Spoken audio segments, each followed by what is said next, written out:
Oregon. We know we're one of the coolest states. An awesome combination of rivers, mountains, desert, and ocean. We have the deepest lake in the country, the shortest river, and of course, we have Bigfoot. Quirky, yes. Unique, oh yeah. But there are also deep, penetrating questions to answer here. Like, why does Oregon have the most ghost towns in the nation? Why is it illegal to fish with canned corn? And what is the difference between maximum assessed value and real market value when calculating property taxes? Wait, what? If you're new to homeownership in Oregon, it can be confusing to keep up with how property values are calculated and taxed, and how they can change from year to year. In Oregon, property taxes are collected by the county and distributed to each taxing district. Property taxes are the largest local revenue source we have to fund our schools, fire districts, cities, public safety, and other vital services. The amount of property tax that you pay is based on the assessed value of your property and the tax rates of the districts that service your property. The current system was started in 1997. Oregon voters passed Measure 50, which was designed to limit property taxes. Measure 50 created what's called the maximum assessed value, which was the real market value of your property in 1995 less 10%. Real market value is what your house would be worth if you were to sell it to any random dude for the best price you could get. The county assessor's office calculates real market value of all property in the county on January 1st each year. So if this house's real market value in 1995 was $100,000, then the maximum assessed value of this house in 1997 was, wait for it, $90,000. Makes sense, right? By Oregon law, your property taxes are calculated each year based on which of these two is lower, your real market value or your maximum assessed value. The lower number is then called your assessed value, and that's what your taxes are calculated on.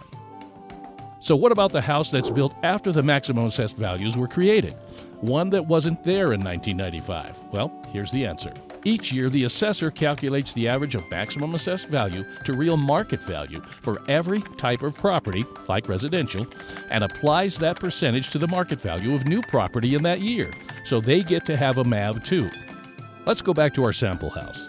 Let's say that last year, our sample home's real market value was $100K, and its maximum assessed value, or MAV, was $90K. If the market is favorable and the home's real market value increases to $120,000, the maximum assessed value can only increase 3% this year, so the MAV can only go to $92,700. That's below the real market value, so the assessed value becomes $92,700. Of course, there are exceptions to every rule. For example, if our sample house gets a major addition, adding up to more than $10,000 in a year, or $25,000 over 5 years, both the real market value and the maximum assessed value would go up.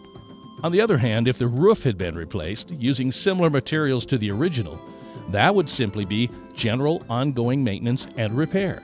GOMAR, as they say in the business. Adding a second story, building a detached garage, or a pole barn, those are exceptions that would change RMV and MAV. Replacing old kitchen appliances with new, well, that's GOMAR. And there you go, the basics on property values, which certainly have an effect on property taxes. Don't forget that property taxes also go up and down because of voter-approved ballot measures and other tax levy changes. Stay on top of your investment. Read your tax bill every year, as well as any additional information included with the statement.